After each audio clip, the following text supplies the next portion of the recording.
Good evening, hello and welcome. You're with the news today. This is your primetime destination news. Newsmakers' talking points. Our big talking point: who will win the race for America? That's right, the big US elections less than 24 hours away. Also, as Khalistani supporters target Hindus in Canada, I'll be joined by former Canadian Minister and the Premier of British Columbia, Ujjwal Dosanjh, will be speaking out. Also, our other exclusive, Sunil Gavaskar, will join us on the Kiwi whitewash. Lots on the show tonight, as always.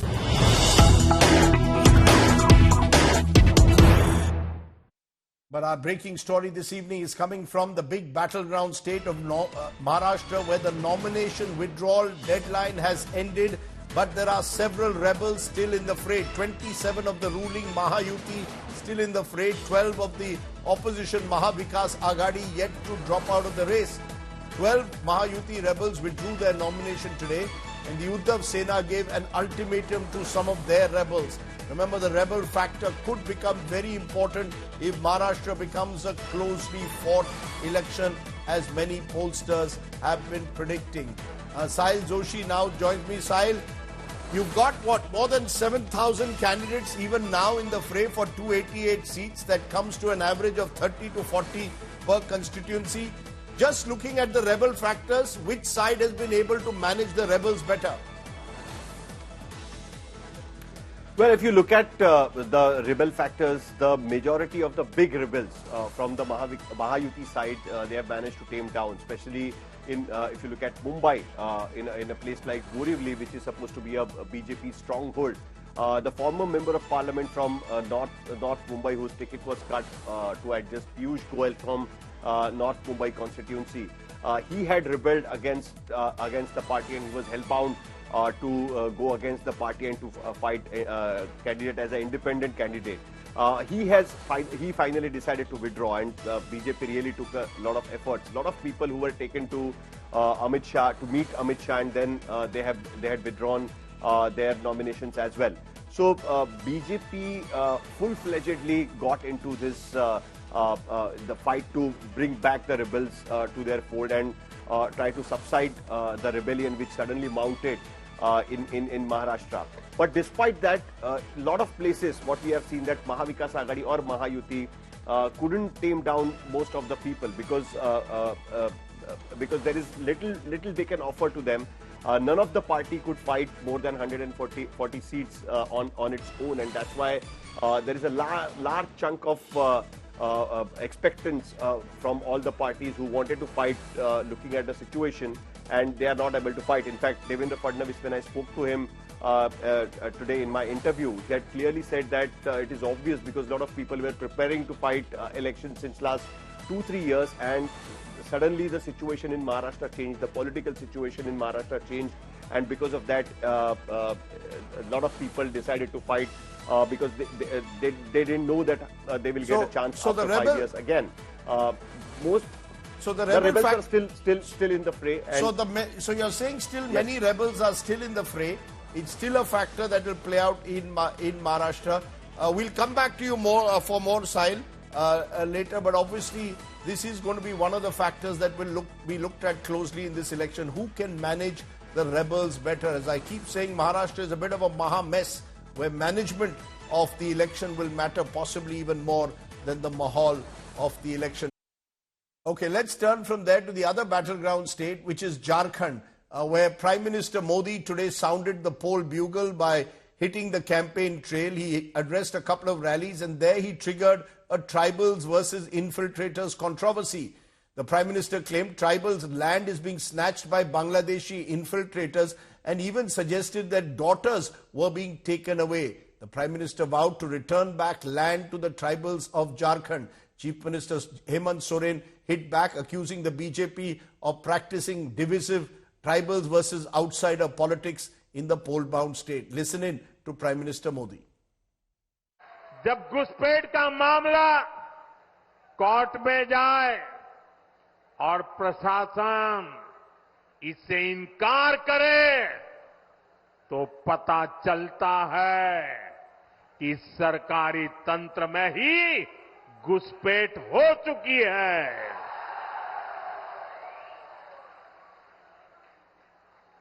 ये आपकी रोटी भी छीन रहे हैं, ये आपकी बेटी भी छीन रहे हैं।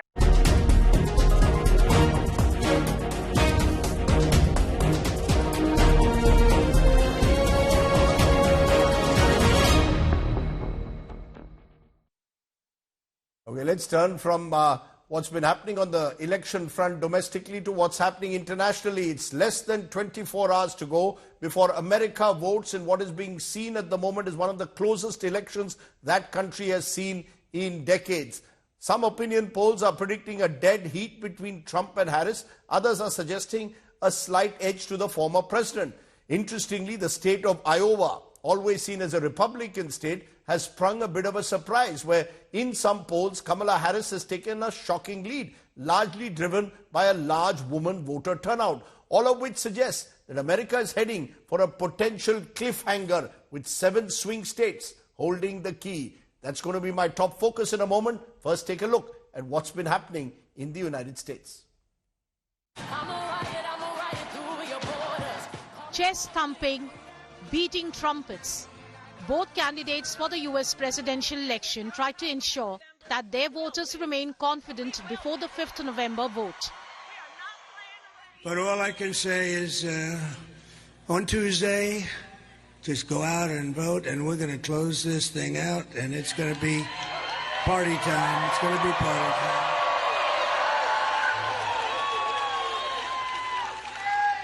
And this is really all you need to know. Kamala broke it, and I'll fix it, and we'll do it very quickly. So, Michigan, 2 days to go. You ready? You ready? In one of the most consequential elections of our lifetime, and we have momentum. It is on our side. Can you feel it?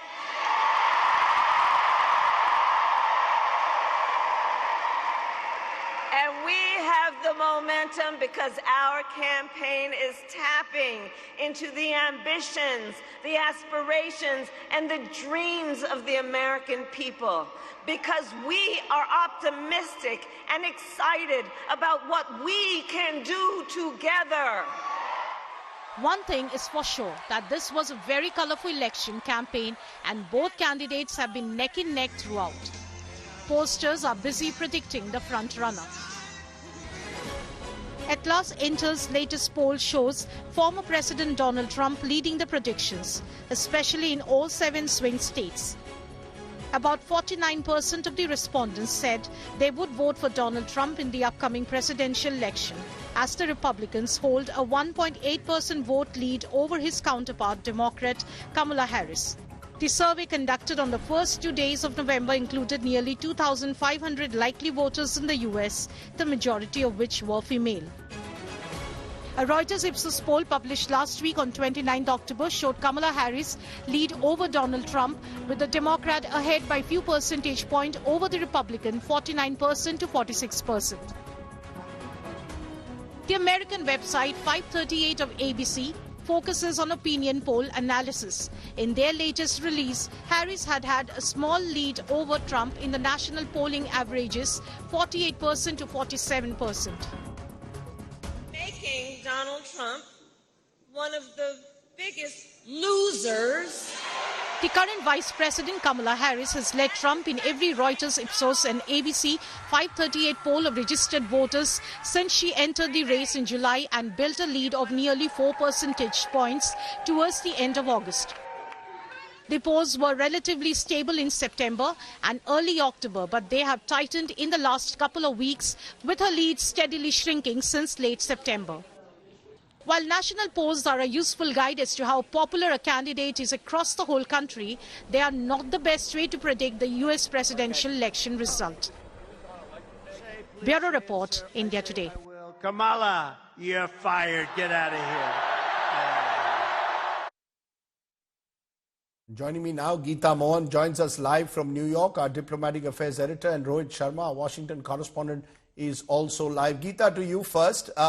It's boiling down, it appears, to the 7 swing states, particularly to possibly Pennsylvania, where many of the polls are suggesting too close to call. What is the general feeling? Is it that, as the betting odds are suggesting, Donald Trump still now has the edge going into the last stretch? Well, he does have an edge. It's very interesting that a candidate from the incumbent party, not the incumbent herself, but the fact that she took over the reins from Joe Biden, did not manage to keep a lead in itself is quite concerning for the Democratic Party, Rajdeep. In the past, we've always seen either the incumbent comes to power or the party that is in power and has a chance a second term would have a lead because that's how America votes. But this time around, it is different. Donald Trump has changed things around since the time he entered the political presidential race spectrum. And since then, it is a polarizing situation out here. Like you said, Rajdeep, Iowa is stringing quite a surprise, but it's the swing states, particularly Pennsylvania, that would be a key deciding factor over here in New York. Things are different. They are actually as they were when Trump was fighting elections last time and last time around as well. Polarized, but a lot of Trump supporters here in New York. In fact, you'd be surprised how many Indian Americans are also supporting Republicans, and they're registered Democratic voters. In the past, the vote percentage, Rajdeep, when it comes to Indian Americans has always been split 80-20.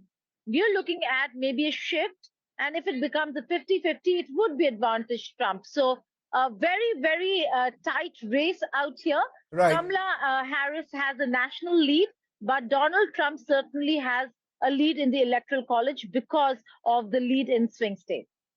Rohit, where are the two main contenders in these last 24 hours? Which areas are they focusing on? Are there specific states that they are now looking at for one final swing?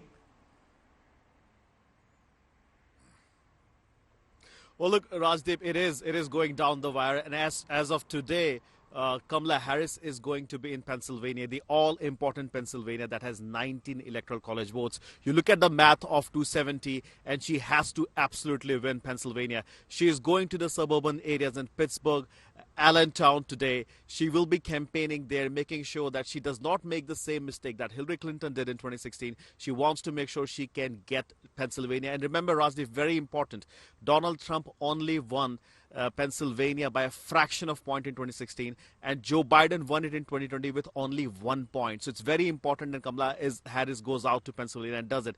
Donald Trump, on the other hand, is traveling to 3 swing states today. He's going to North Carolina. He's going to Michigan. Again, very important state. People believe Harris is ahead, but Trump wants to make sure that he can make inroads in Michigan as well. And then he will be also coming back to Pennsylvania. So I think the candidates, their campaign people that I've spoken to, everybody believes, Rajdeep, that whichever candidate can energize their base and get their voters out tomorrow will win this election, and they're leaving no stone unturned to ensure that they get the voter turnout to swing these states so that they can get to the mathematical 270 electoral college votes. And it looks like for now, Trump is definitely slightly ahead in these polls. You know, the arithmetic, as you say, seems to be at the moment favoring Trump, even though in terms of the national vote, Harris could well be ahead. Geeta, final question in terms of just the, you mentioned the Indian American community also being split. What is the sense you're picking up, though, from people there as to who is better for India? This question is being asked again and again. Who is better for India? What do you pick up from the experts you speak to? A quick answer. Well, a lot of them who have worked with or know the Democratic Party do say that Kamala Harris and the Biden-Harris administration have done very well for India, including in the area of trade. Trump will be difficult and tough on trade, but there are many Indian Americans who look at the other side, where Harris has been critical of Modi or the Modi administration, and they say Trump is the one who lauds Modi, who lauds India, who talks about Hindus. So it is polarizing, and they say that Trump will be better for India-US relations.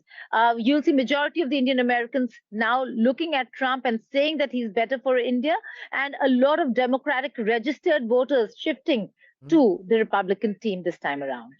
We'll wait and see how that plays out. Remember, turnout is one of the among the various factors that matters. Rohit Sharma and Geeta Mohan, appreciate you joining us there from the United States of America. Let's raise all the big questions. Who is winning this race for America? Is Donald Trump now set for a major comeback? Could Kamala Harris still create history? Will the gender gap become a huge question? The fact that more women could vote for Kamala Harris? Or is America First slogan the key factor for Donald Trump? Let's go to our guest straight away. I'm joined by Sri Thanedar, U.S. Congressman and a Democrat from Detroit. Edward Luce, U.S. National Editor, Financial Times, Washington, joining me. Daniel Block is Senior Editor at Foreign Affairs magazine and contributing editor of the Washington Monthly. I appreciate all of you joining us on the show today. Let's come to you first to get a democratic perspective, if I may, Sri Thanedar. The general belief is that as things stand, Donald Trump could well be edging ahead in this last stretch. Is there a sense that Kamala Harris is now going to have to pull off a bit of a rabbit out of the hat in the last 24 hours? Not really, Rajdeep. Thanks again for having me. But, you know, Kamala Harris is certainly ahead in the national polls. But more importantly, she needs to win the 270 votes in the Electoral College and the critical state. So I'm sitting here in Michigan. Yesterday, Kamala had a wonderful rally. She is closing the gap very quickly. The gender gap, women are in favor of her in large numbers. There are some women who would not want to tell their husbands they're voting for Kamala Harris, but they are supporting Kamala Harris because of she protects the women's rights, women's right to choose. You know, she's for the economy. You know, there's a perception that economy is better under Trump, but that's never true. The stock market has always done better under Democratic administrations. So I am sitting here in Michigan looking, things are tilting. The key swing states are tilting more in favor of Kamala Harris, while Trump is trying to defend North Carolina, which he won. And he's now, Iowa numbers are coming out in favor of Kamala Harris. Let me turn to those Iowa numbers in a moment, because Ed Luce, there's a sense that in Iowa, for example, the pollsters seem to suggest the gender gap, women coming out strongly and voting for Kamala Harris is the belief. But you've got Donald Trump also doing strongly in many of the swing states like Arizona, possibly Nevada, and Georgia. So you've got a situation where it comes to the so-called blue wall of Wisconsin, Michigan, and Pennsylvania. What's your sense? Is it now down to turnout? Or is there a sense that Donald Trump has tapped into a certain Americanism which might take him over the hump? Yeah, look, Trump is trying just a minute.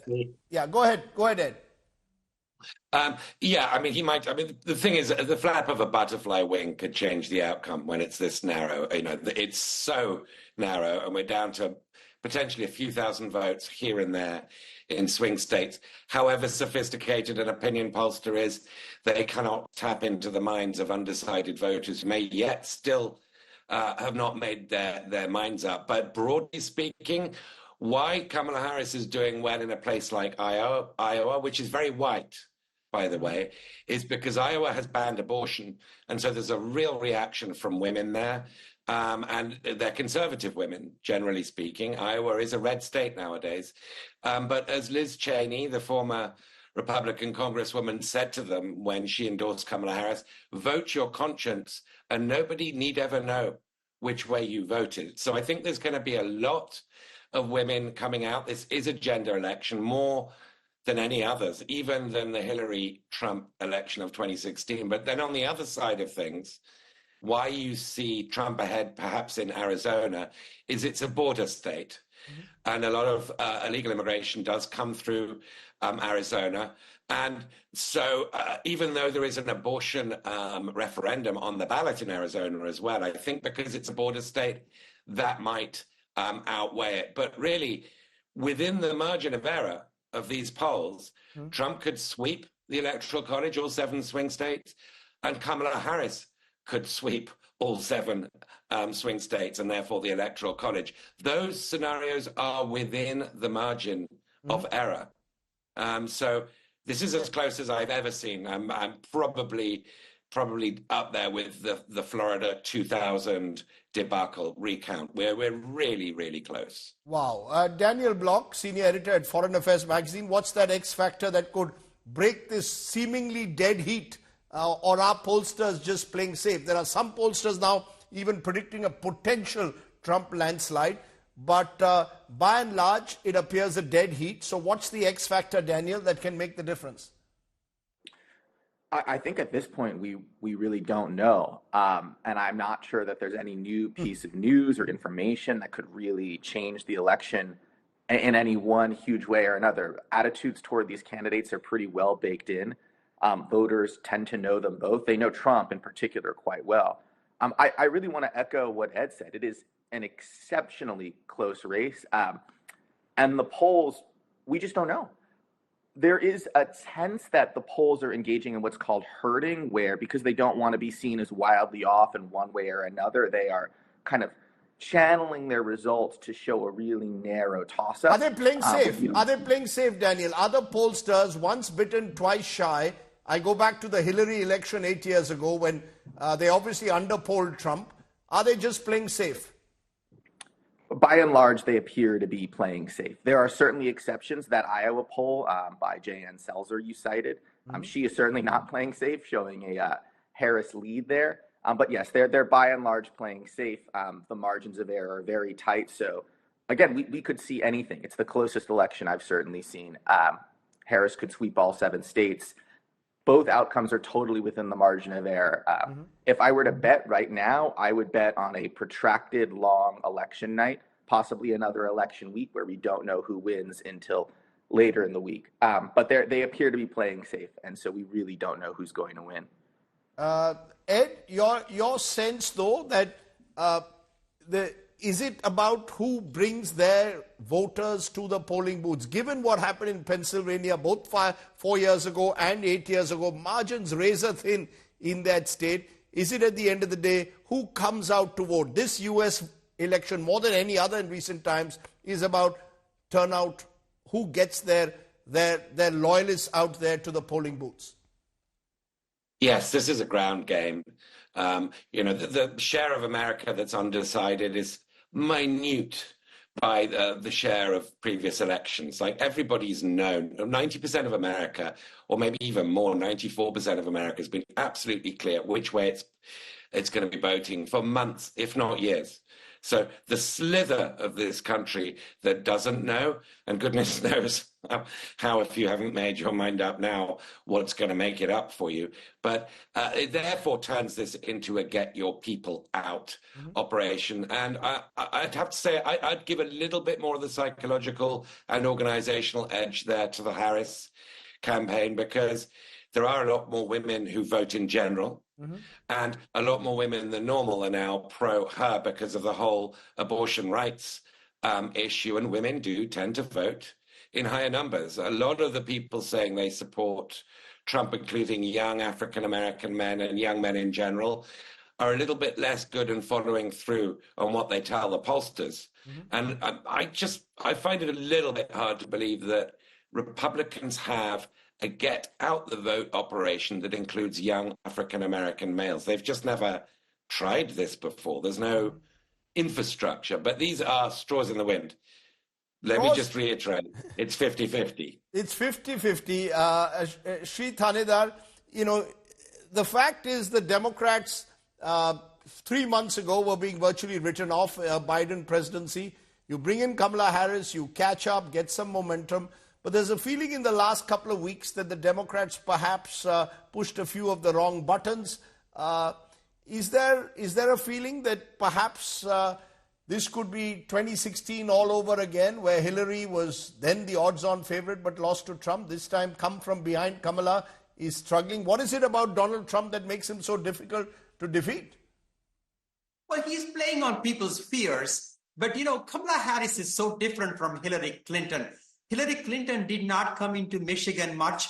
Kamala Harris, I have been with her 6 different rallies here in Michigan. She's not taking anything for granted. She's having 3, 4, 5 different rallies. She's traveling all over. So the gender, women But are what's her supporting message? You see, her challenge, Shri, has been, has she given a clear enough message to get her people out? Yes, abortion rights is a big issue.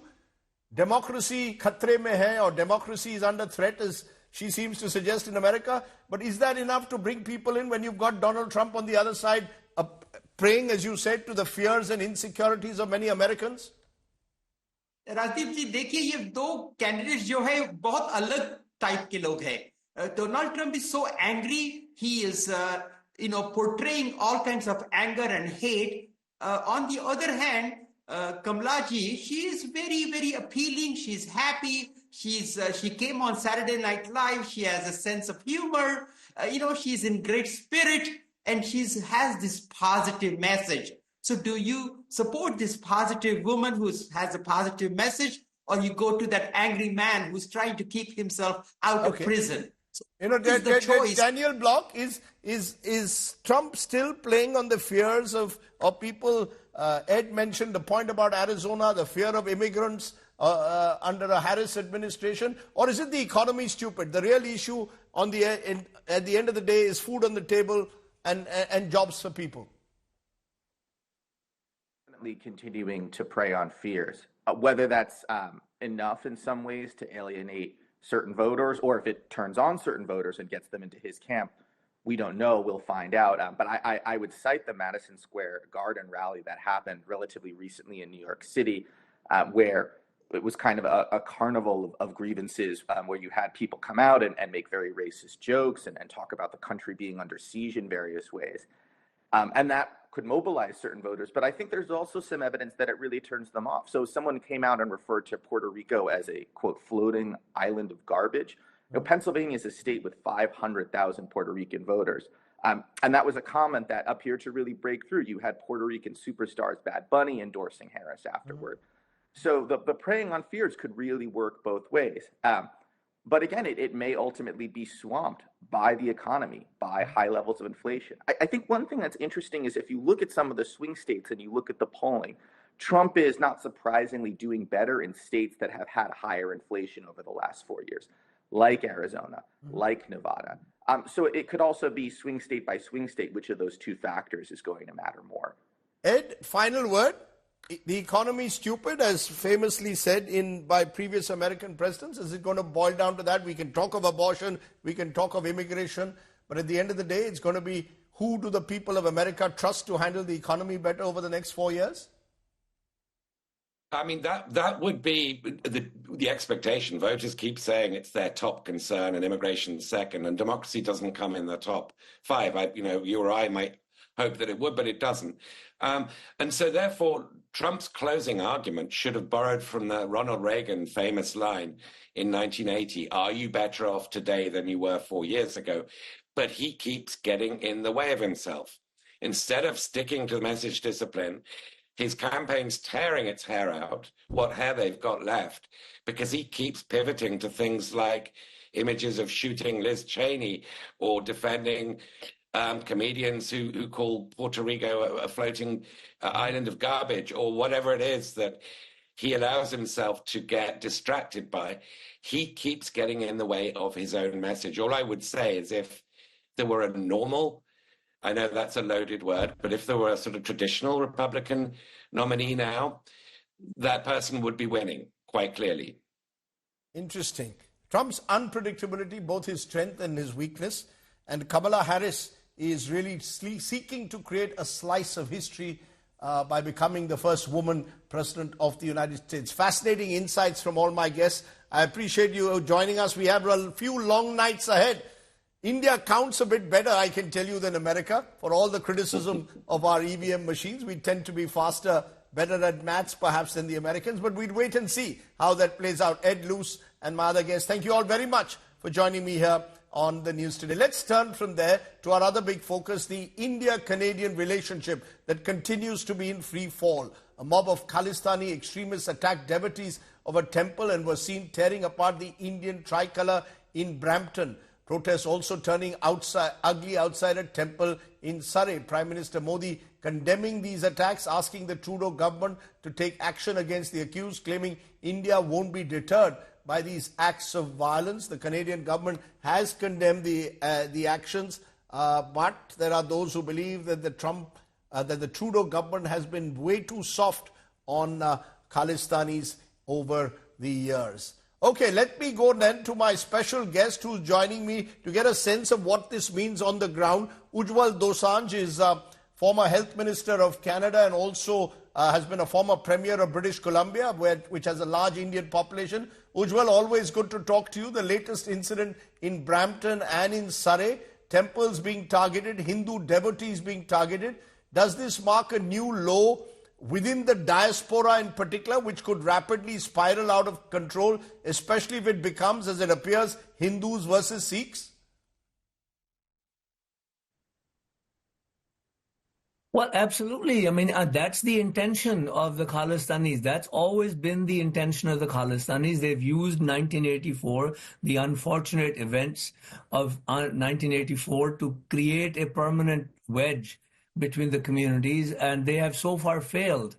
This obviously was done, what they did with the Hindu temple in Surrey and in Brampton was done because of the consular officials, but also it has the other motive as well, to create that wedge between the Sikhs and Hindus, where there hasn't been such a wedge in India or in Canada. 1984 was a horrible event, obviously, but you won't find a Hindu or a Sikh that says that was a good thing. But the fact is that these Khalistani extremists seem to be getting away time and again with it. There is a sense of growing impunity, Ujjwal Dosanjh.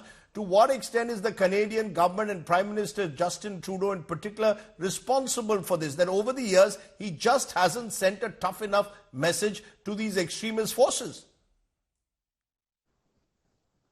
Well, Canadian politicians, the political class generally, have been suffering from political amnesia on this issue for a long time. Mr. Trudeau, in particular, ever since he's taken over, the Khalistani movement in Canada has actually reached fairly high up in terms of the number of people it has attracted. Mr. Trudeau came into power with the Khalistanis around him. They were in his cabinet. And he's never kind of looked back. He doesn't realize that he's doing great damage to Canada. What happened at the Brampton Hindu Temple and Surrey Hindu Temple also happened at the Vancouver Sikh Temple, so much so that they had to then go to court to get an injunction to keep these people away. So this is a concentrated Khalistani attempt to, make sure that the consular officials aren't able to do their business, helping people, helping Indians in Canada. Two, that if there can be wedge driven between Hindus and Sikhs by going to the Hindu temples in a way they did, more the merrier for them, because that's their aim ultimately, to drive that wedge between the Hindus and Sikhs. That's never been there. 1984 was an aberration. But, what are the options before the Canadian government that it needs to seriously focus upon? How is the Canadian government, Ujjwal, going to rein in the very forces that, as you said, have either been used or co-opted to acquire power? Do you see them today, the Trudeau administration, to be in any position to rein in these Khalistani forces that are resorting to violence, that, as you said, are trying to create a wedge between communities?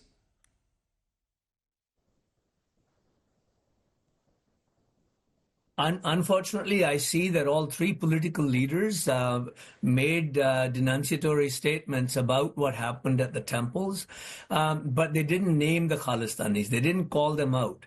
Mm-hmm. That is gutlessness. That's absolute cowardice, political cowardice on their part. And then you have the conservative leader canceling the Diwali event in the midst of it all.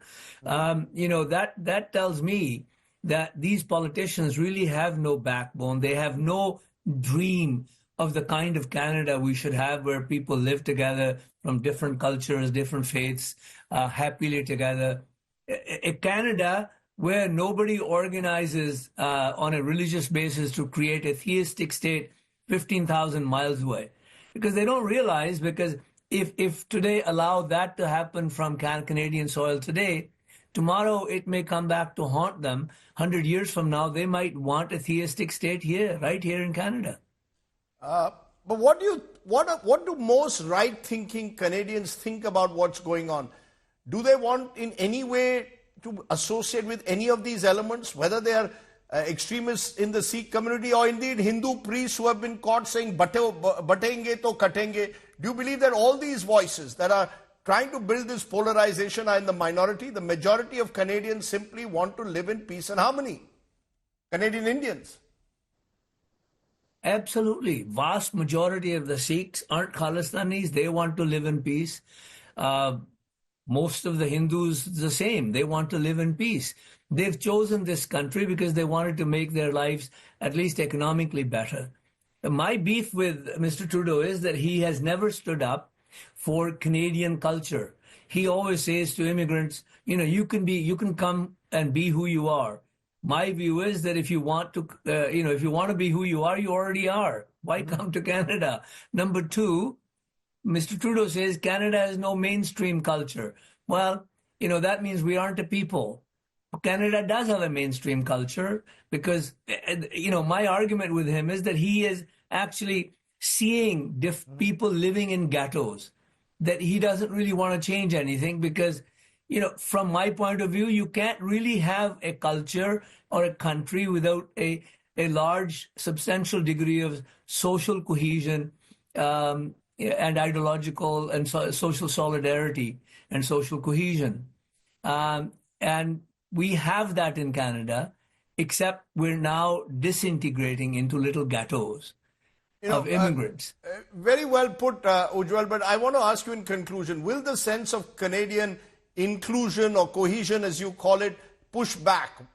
You're saying that there is this inclusive Canadian identity, but will it push back against these forces? Or do you fear that what we've seen in Brampton or Surrey could spiral out of control? And given particularly the deteriorating relations today between Canada and India? Well, I think vast majority of the Canadians aren't going to let it spiral out of control because they're angry enough. I can tell you, I get private emails from all sorts of people and calls. They're angry at what Trudeau and others are doing to the country. They want the country to be peaceful with a large degree of social cohesion and social and political integration. And they want to make sure that these elements that are violent, that are hateful, that spread extremism, that beat up on people who are different from them, that these elements aren't given the place to breathe and survive in a country called Canada. Ujjwal Dosanjh, for speaking so clearly and strongly. I really appreciate you joining me on the show there from Vancouver. Thank you very much. Ujjwal Dosanjh, my guest tonight. And who better to answer some of those questions now bothering every Indian cricket fan than the one and only legendary Sunil Gavaskar. Appreciate your joining us, Mr. Gavaskar. I know you are not well, so I thank you for joining me despite having a bad cold and cough. Would I be right in calling this Kiwi sweep one of the lowest points in Indian cricket, losing at home 3-0 to New Zealand, a team that had only won 2 tests in India before this? Almost unthinkable. Is it a new low? It is a new low because of the way this Indian cricket team has been performing at home over the last so many years. Over the last so many years, they have come back from behind. They won matches against England and Australia, who have always been thought of as being even better and sterner opponents than what New Zealand could be. And that is the reason why, this was totally unexpected against Australia, against England. One could have said, yeah, they've got the team, they've got the players. But against this New Zealand team, therefore, it was not expected that India would lose all 3 test matches. If there was one factor, Mr. Gavaskar, you would single out for this abysmal show, what would that one factor be? I think it's the failure of the batting. Everybody, literally, I think, struggled with the bat on pitches where there was help for the bowlers. So I think that was probably the main reason. The batters didn't score enough runs, particularly in Pune and in Mumbai. You seem to suggest, as you said now, a collective batting failure. Would it be right to say that the new generation of Indian players struggle against spin bowling on turning wickets. This was something we were masters of at one stage. Do you agree this is a major flaw that has not been rectified, playing against spin on turning wickets? Yes, I think it's been a situation ever since the white ball game has come in. The white ball game encourages batters to play with hard hands, where you're looking to push at the ball, get the ball away. Now, on pitches where the ball is doing something, whether it is seam, swing, turn, I think you need to be playing with at least one soft hand, if not two soft hands. And therefore, that bat speed, which can be then controlled, where the edges which are now going to the slip fielders would fall just a little short if you played with soft hands. So it's the bat speed that has been the cause, because India is now playing a lot more of the white ball game than test matches. Yeah, I get the soft hands point, but I'm sure you never played, Mr. Gavaskar, a reverse sweep in your entire career against spin bowling in test. Do you ever recall that? Was it always use your feet, step out and drive was the way to combat spin, wasn't it? Well, step out and get to the pitch of the ball and drive. I know Ian Chappell used to say the sweep is played by batters. The regular sweep, orthodox sweep, is played by batters who can't use their feet, and it's just like a get out of jail kind of shot. If it comes out, great. If it doesn't come out, you're out. Back in the pavilion. So while the reverse sweep was not very much in fashion during our time, when it is played well, I think it is one of the finest shots that one can see. I really love watching the reverse sweep being played properly. Whether it's hit in the air and into the stands, or the way they control it with the wrists over it. When it's executed well, it's one of the most beautiful shots in the game now. Mr. Gavaskar, I saw a smile on your face when you spoke about the reverse sweep. So I think it's partly tongue-in-cheek there when you said that. But somewhere, did we lose these games in the mind? When you're chasing just 147, yes, on a turning wicket at the Wankhede or indeed in Pune, is this a problem more in the mind of temperament now than technique, Mr. Gavaskar? Definitely. More a problem of temperament. Because the temperament now is that, and that is again a white ball legacy, is that 2 or 3 dot balls, we've got to go and try and impose ourselves on the bowlers. So go for a big shot, go for an aerial shot. If it comes off, great. But where the ball is doing something, then these chances are a lot less.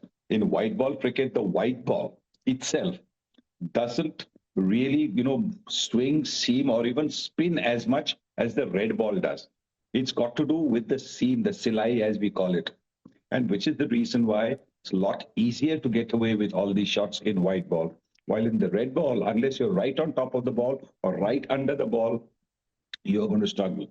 So while the technique is there, it's the temperament, it's the thinking that I can do this because the boundaries are short, the bats are so good, guys are all strong as well, so we can hit it into the stands. Oh, let's talk about the elephant in the room. Where does the buck stop, Mr. Gavaskar? Should the buck stop now with Captain Rohit Sharma, Coach Gautam Gambhir and the entire team management? They are the ones who opted for these turning wickets in the second and third test after we lost the first one. Should someone be held accountable? Who? Captain, coach, team management in your view? Well, I think when a loss happens, then obviously you look, as everything, you look at, the where the buck stops, and the buck has to stop with the captain and the coach more than anything else. But it's early days for the coach. So what I think is that while the results speak for themselves, because for the first time we lost in Sri Lanka as well, and now this loss to New Zealand, unless things improve in Australia, questions will definitely be asked, and harder questions than what you are asking now. Important. Unless things improve, hard questions will have to be asked unless things improve in Australia. You're saying in a way that the Australian tour could almost be decisive, therefore, for the careers of several people. Many believe the future of Virat Kohli, Rohit Sharma could be decided in Australia. Could it decide also the future of Gautam Gambhir as coach? Well, I think it could be a tour which could decide a lot of futures, and I'm hoping that question, solves itself in Australia. Let's turn to the other elephant in the room, which is Virat Kohli and Rohit Sharma. Is it important for them to do now really well in Australia, for them to prolong their careers? And as I said, for Gautam Gambhir to show he is still the coach made for the job. Lots of careers on the line, but especially Rohit Sharma and Virat Kohli.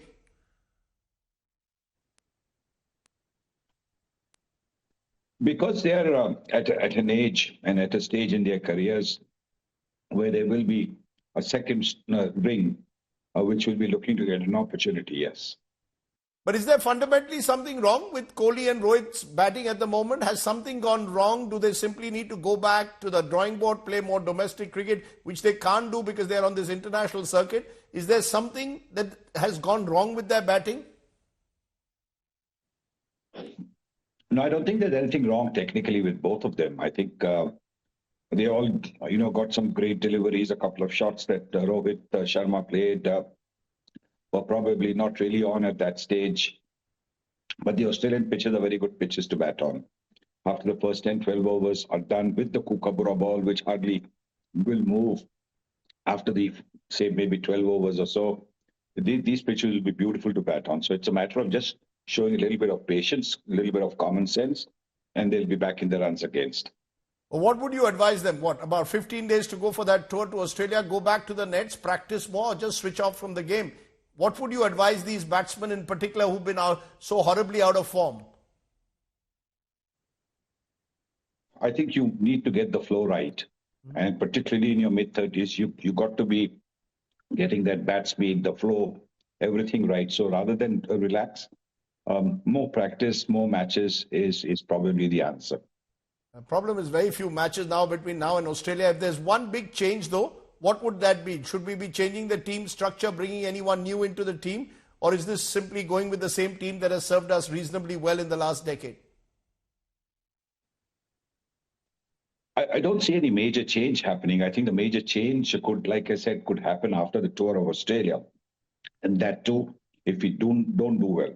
But otherwise, this team has brought glory to the country as early as this year against England, when they came back after a defeat in the first test and won the next 4 test matches. So yes, this has been a bad series. This has been a bad dream.